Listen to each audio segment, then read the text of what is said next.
Hi friends, ఈరోజు మనం సింపుల్గా మామిడికాయతో రోటి పచ్చడి ఎలా చేయాలో చూద్దాం.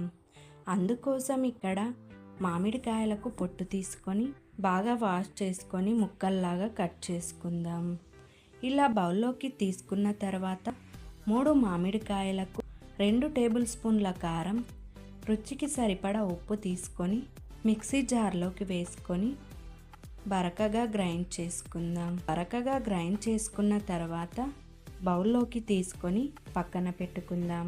ఇప్పుడు తాలింపు కోసం 3 టేబుల్ స్పూన్ల ఆయిల్ వేసుకుందాం.